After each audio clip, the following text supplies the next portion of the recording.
confiando em Deus, mesmo quando a vida nos golpeia, aflige e fere. Jerry Bridges. Capítulo 3. A soberania de Deus. Deus age conforme lhe agrada. Sendo assim, ninguém é capaz de agir e nenhuma circunstância pode acontecer fora dos limites da vontade soberana de Deus. Porém, esse é apenas um lado da sua soberania. O outro lado, que é tão importante quanto o nosso confiar nele, é que nenhum plano de Deus pode ser frustrado. Deus age conforme lhe agrada. Somente conforme lhe agrada, e ninguém é capaz de frustrar seus planos ou atrapalhar seus propósitos. Novamente, visto que esse conceito é difícil de aceitar e normalmente é questionado, será útil considerar uma série de passagens bíblicas sobre esse assunto. Bem sei que tudo podes, e nenhum dos teus planos pode ser frustrado. Jó, capítulo 42, verso 2. No céu está o nosso Deus, e tudo faz como lhe agrada. Salmo, capítulo 115, verso 3. Porque o Senhor dos Exércitos o determinou. Quem, pois, o invalidará? A sua mão está estendida. Quem, pois, a fará voltar atrás? Isaías, capítulo 14, verso 27. Ainda antes que houvesse dia, eu era. E nenhum há que possa livrar alguém das minhas mãos. Agindo eu, quem o impedirá? Isaías, capítulo 43, verso 13. Eu sou Deus, que desde o princípio anuncio o que há de acontecer, e desde a antiguidade as coisas que ainda não sucederam. Que digo, o meu conselho permanecerá de pé. Farei toda a minha vontade. Isaías, capítulo 46, verso 10. Todos os moradores da terra são por ele reputados em nada, e, segundo a sua vontade, ele opera com o exército do céu, e os moradores da terra, não há quem lhe possa deter a mão, nem lhe dizer, que fazes? Daniel, capítulo 4, verso 35. Nele, digo, no qual fomos também feitos herança, predestinados segundo o propósito daquele que faz todas as coisas, conforme o conselho da sua vontade. Carta de Paulo aos Efésios, capítulo 1, verso 11. Nenhum plano de Deus pode ser frustrado. Quando ele age, ninguém é capaz de impedir. Ninguém é capaz de segurar a sua mão e fazer com que ele preste conta por suas ações. Deus age conforme lhe agrada. Somente conforme lhe agrada. E opera em todos os eventos para realizar a sua vontade. Uma afirmação tão desprovida de explicações e tão limitada como essa da soberania de Deus certamente nos assustaria se fosse somente isso que soubéssemos a seu respeito. No entanto, Deus não é apenas soberano, ele é perfeito em amor e infinito em sabedoria. Conforme vimos no capítulo anterior, o rabino Kushner relacionou um tipo de soberania limitada à natureza. Ele disse: a natureza é moralmente cega, sem valores. Ela vai em frente, seguindo suas próprias leis, pouco se importando com quem ou como o que encontra no seu caminho. Entretanto, Deus se importa. Deus exerce sua soberania para sua glória e para o bem do seu povo. Contudo, como esse aspecto da soberania de Deus, especificamente, Deus age conforme lhe agrada, está relacionado à nossa confiança nele? Porque essa afirmação é mais que algo meramente abstrato sobre Deus, a ser discutido pelos teólogos, mais que uma afirmação que tem pouca relevância para a nossa vida cotidiana? A resposta é que Deus tem um propósito e um plano para você, e Deus tem o poder para executar esse plano. Uma coisa é saber que nenhuma pessoa ou circunstância foge do controle soberano de Deus. Outra coisa é perceber que nenhuma pessoa ou circunstância é capaz de frustrar o plano de Deus para a nossa vida. Deus possui um plano abrangente para todo crente, nos conformar à imagem de seu Filho, Jesus Cristo. Romanos, capítulo 8, verso 29. Ele também possui um propósito específico para cada um de nós, que é o seu plano específico, feito sob medida para a nossa vida pessoal. Carta de Paulo aos Efésios, capítulo 2, verso 10. Deus cumprirá esse propósito, como diz o Salmo, capítulo 138, verso 8.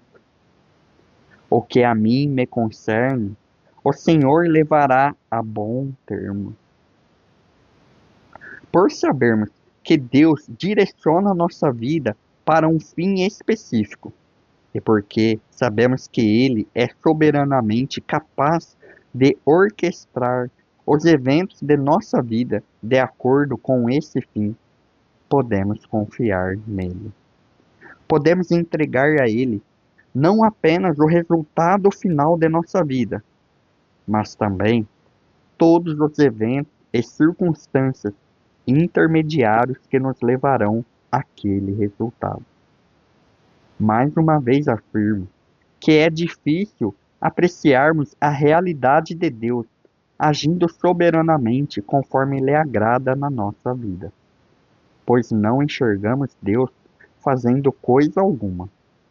Pelo contrário, vemos a nós mesmos e outros agindo e os eventos acontecendo.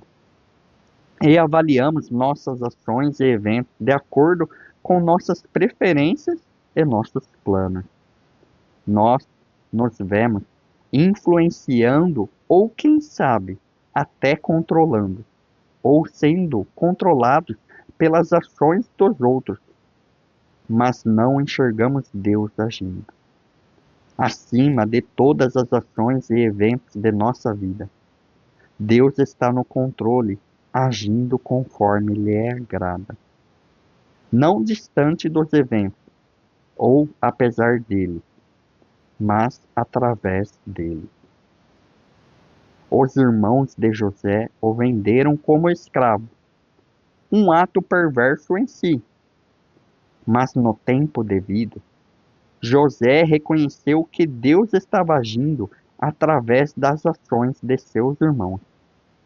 Ele pôde dizer aos irmãos: assim, não fostes vós que me enviastes para cá, e sim Deus.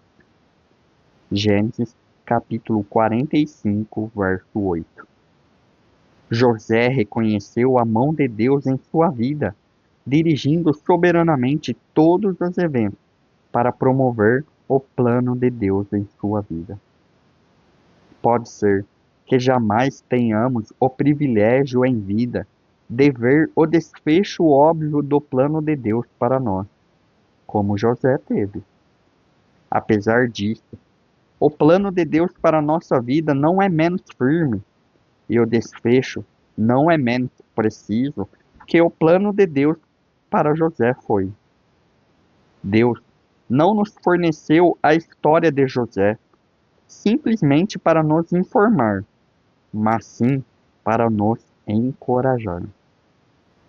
Pois tudo quanto outrora foi escrito para o nosso ensino foi escrito, a fim de que, pela paciência e pela consolação das Escrituras, tenhamos esperança. Carta de Paulo aos Romanos, capítulo 15, verso 4. O que Deus fez com José, fará conosco. Para conseguirmos extrair consolo e novas forças dessa verdade fornecida por Deus, precisamos aprender a confiar nele. Precisamos aprender a viver, como disse Paulo, por fé e não pelo que vemos. Segunda carta de Paulo aos Coríntios, capítulo 5, verso 7. A passagem bíblica de Jeremias, capítulo 29, verso 11, tem sido, ao longo dos anos, uma das mais significativas para mim. Eu é que sei que pensamentos tenho a vosso respeito, diz o Senhor. Pensamentos de paz e não de mal, para vos dar o fim que desejais. Embora essas palavras tenham sido direcionadas à nação de Judá em seu cativeiro, elas expressam um princípio sobre Deus, princípio reiterado ao longo de toda a Bíblia. Deus possui um plano para você. Pelo fato de Ele ter um plano para você, e porque ninguém é capaz de frustrar esse plano dele, você também pode ter esperança e coragem. Você também pode confiar em Deus. A partir do nosso ponto de vista limitado, nossa vida é marcada por uma série interminável de contingências.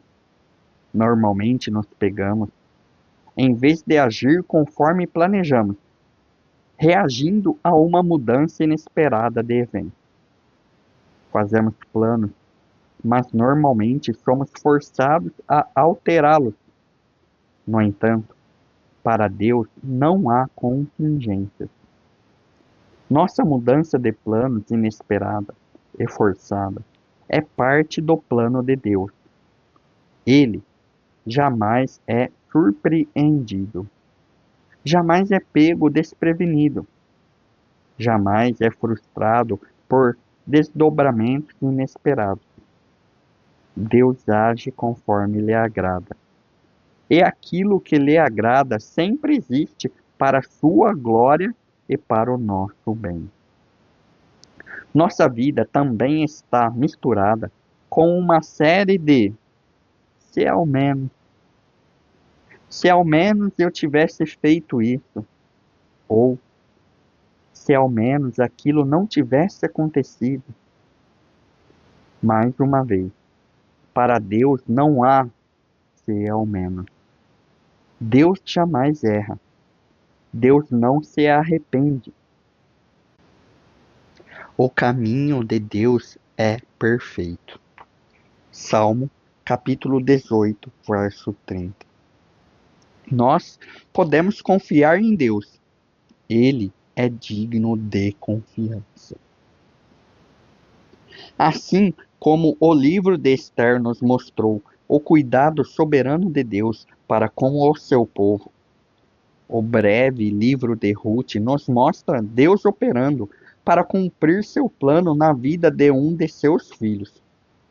Em certo sentido, o livro de Ruth é mais instrutivo do que o de Esther, porque ele nos fornece uma percepção da soberania de Deus em ação em circunstâncias mais comuns do que aquelas descritas no livro de Esther. Você se recorda de que Ruth era a nora enlutada de Noemi, que proferiu as palavras conhecidas. Porque onde quer que fores, irei eu, e onde quer que pousares, ali pousarei eu. O teu povo é o meu povo, o teu Deus é o meu Deus. Ruth, capítulo 1, verso 16. Para entendermos melhor Deus trabalhando na vida de Ruth, precisamos ler Ruth, capítulo 2, verso 1 ao 10. Tinha Noemi um parente de seu marido, senhor de muitos bens, da família de Elimeleque, o qual se chamava Boaz. Ruth, a moabita, disse a Noemi: Deixa-me ir ao campo, e apanharei espigas atrás daquele que mo favorecer. Ela lhe disse: Vai, minha filha. Ela se foi, chegou ao campo e apanhava após os segadores. Por casualidade entrou na parte que pertencia a Boaz, o qual era da família de Elimeleque. Eis que Boaz veio de Belém e disse aos segadores: O Senhor seja convosco. Depois perguntou Boaz ao servo encarregado dos segadores: De quem é esta moça? Respondeu-lhe o servo: Esta é a moça moabita que veio com Noemi da terra de Moabe. Disse-me ela: Deixe-me rebuscar espigas e ajuntá-las entre as gavelas após os segadores. Assim ela veio, desde pela manhã até agora está aqui, menos um pouco que esteve na choça. Então disse Boaz a Ruth: Ouve, filha minha, não vás colher em outro campo, nem tampouco passes daqui. Porém, aqui ficarás com as minhas servas. Estarás atenta ao campo que cegarem, e irás após elas.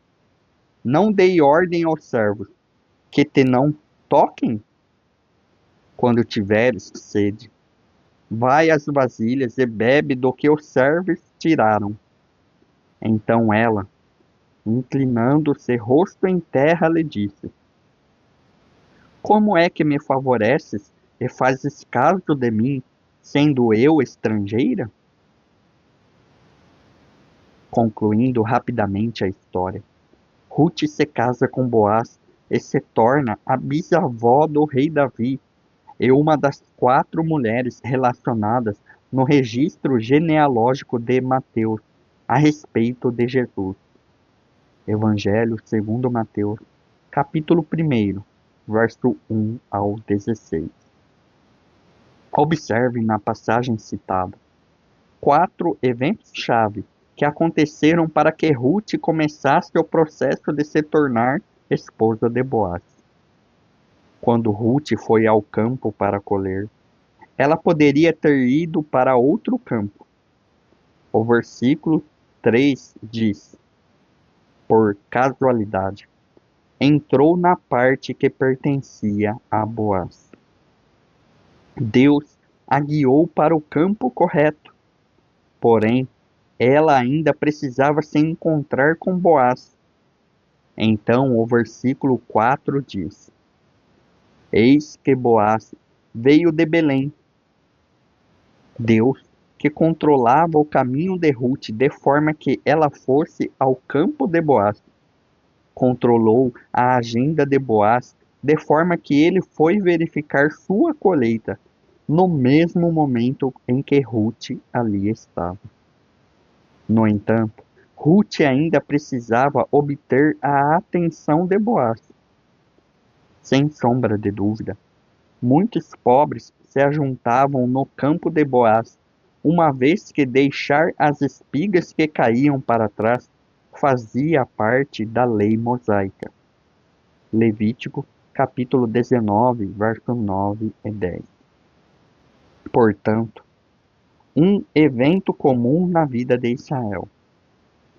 Supomos que um dono de terras como Boaz geralmente não notaria uma pobre mulher colhendo os restos da colheita. Porém, Boaz repara em Ruth. Versículo 5. Depois, perguntou Boaz ao servo encarregado dos segadores: De quem é esta moça? Nos versículos 8 a 10, finalmente vemos Boaz respondendo favoravelmente a Ruth. O local correto, o momento exato. Ser notada e obter o favor de Boaz eram todos elementos-chave na cadeia de eventos que resultaram no casamento de Ruth com Boaz. Nenhum desses eventos era extraordinário e todos pareciam ter simplesmente acontecido. Nada mais do que uma simples coincidência numa história romântica. No entanto, o leitor atento das Escrituras não pode deixar de ver a mão soberana de Deus ordenando tais circunstâncias comuns para realizar o seu propósito. A própria Noemi, embora não ciente naquele momento do plano futuro de Deus para Ruth e Boaz, atribui os eventos à mão de Deus. Ruth, capítulo 2, verso 20. As histórias de Esther e Mordecai e de Ruth e Boaz terminam bem. Somos capazes de enxergar a mão de Deus atuando naqueles eventos. Entretanto, o que dizer das histórias que não terminam bem? Deus também é soberano em momentos assim? Essa pergunta é crucial. É fácil confiar em Deus quando uma série de eventos termina conforme desejado, mesmo que nossa fé fale durante o processo até conhecermos o desfecho. Considere, por exemplo, as histórias de dois apóstolos, Tiago e Pedro, conforme registrado em Atos capítulo 12. O relacionamento próximo deles antecedia seu apostolado, pois eram sócios no empreendimento de pesca. Evangelho segundo Lucas, capítulo 5, verso 10.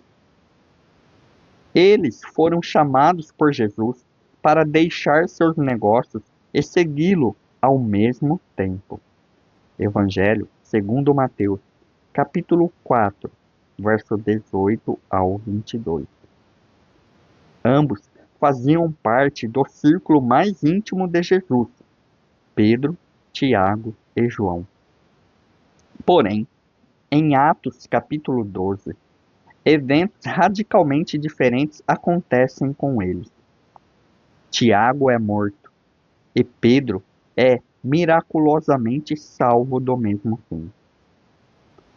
Coloque-se no lugar das esposas de Tiago e de Pedro. Uma delas está lamentando o assassinato do marido. A outra se regozija por causa do livramento miraculoso do marido.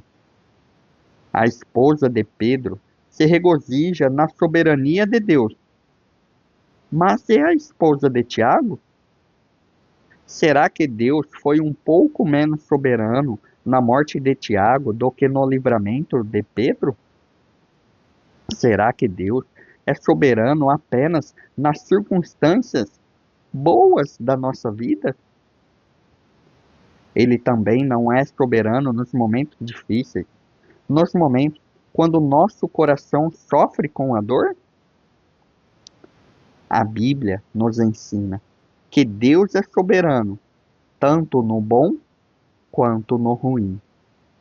Considere as seguintes passagens bíblicas. No dia da prosperidade, goza do bem. Mas no dia da adversidade, considera em que Deus fez tanto este como aquele. para que o homem nada descubra do que há de vir depois dele. Eclesiastes, capítulo 7, verso 14. Eu formo a luz e crio as trevas. Faço a paz e crio o mal. Eu, o Senhor, faço todas estas coisas. Isaías, capítulo 45, verso 7. Acaso não procede do Altíssimo tanto o mal como o bem? Lamentações de Jeremias, capítulo 3, verso 38. Essas três passagens afirmam claramente o que é ensinado como princípio em toda a Bíblia. Deus controla tanto o bem quanto o mal. Deus não está olhando em outra direção ou é pego de surpresa quando a adversidade nos atinge. Ele está no controle daquela adversidade, dirigindo-a para a sua glória e para o nosso bem. Voltemos então para a esposa de Tiago. Ela também precisa confiar em Deus e em seu controle soberano quanto à vida e à morte de seu marido. Confiar em Deus não significa que ela não sofra tristeza, que seu coração não doa. Significa que, em meio à dor e ao sofrimento, ela seja capaz de dizer algo como: Senhor, sei que o Senhor estava no controle deste evento terrível. Não compreendo porque o Senhor permitiu que isso acontecesse, mas confio no Senhor. Admito, mais uma vez, que é difícil crer que Deus está no controle quando estamos no meio da ansiedade, da tristeza ou da dor. Eu mesmo já lutei com isso muitas vezes. Por causa dos meus horários, a maior parte do tempo que tenho para escrever se dá de modo intermitente. Um pouco aqui, um pouco ali. Por causa disso, este capítulo em particular foi escrito e reescrito ao longo de 6 semanas ou mais. Durante esse tempo, eu mesmo precisei refletir sobre a soberania de Deus em 2 ocasiões específicas. Em cada uma delas percebi que conhecia a verdade sobre a soberania de Deus. O que eu tinha de fazer era decidir se iria confiar nele, mesmo quando meu coração agonizava. Percebi, por uma nova perspectiva, que, assim como devemos aprender a obedecer a Deus a cada escolha que fazemos, devemos também aprender a confiar em Deus em cada circunstância. Confiar em Deus não é uma questão dos meus sentimentos, mas da minha vontade. Nunca senti vontade de confiar em Deus quando a adversidade me atacava, mas posso escolher fazer isso mesmo quando não sinto vontade. Esse ato da vontade, entretanto, precisa se basear no crer, e esse crer se baseia na verdade. A verdade em que precisamos crer é que Deus é soberano. Ele executa seus próprios bons propósitos sem jamais ser frustrado. Ele direciona e controla todos os eventos e todas as ações de suas criaturas, de forma que nunca agem fora da sua vontade soberana. Precisamos crer nisso e nos agarrarmos a isso diante da adversidade e da tragédia, se quisermos glorificar a Deus confiando nele. Farei a próxima afirmação da maneira mais gentil e compassiva que posso. Nossa primeira prioridade nos momentos de adversidade é honrar e glorificar a Deus, confiando nele. Temos a tendência de tornar nossa primeira prioridade o obter alívio do nosso sentimento de dor, de desapontamento ou de frustração. Esse é um desejo natural. Deus prometeu nos conferir graça suficiente para nossas provações e para a nossa ansiedade.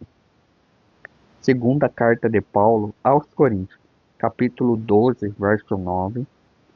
Carta de Paulo aos Filipenses, capítulo 4, versos 6 e 7. Entretanto, assim como a vontade de Deus deve ter precedência sobre a nossa vontade, em Mateus capítulo 26, verso 39, Jesus mesmo disse: Todavia, não seja como eu quero, e sim como tu queres. Da mesma forma, a honra de Deus deve ter precedência sobre nossos sentimentos. Nós honramos a Deus escolhendo confiar nele quando não compreendemos o que ele está fazendo, ou porque ele permitiu que alguma circunstância adversa acontecesse. À medida que buscamos a glória de Deus, podemos estar certos de que ele tem em mente o nosso bem e que não será frustrado no cumprimento desse propósito. Se você gostou deste conteúdo, se inscreva no canal, ative o sino de notificações, deixe o seu gostei, o seu comentário e compartilhe com mais pessoas.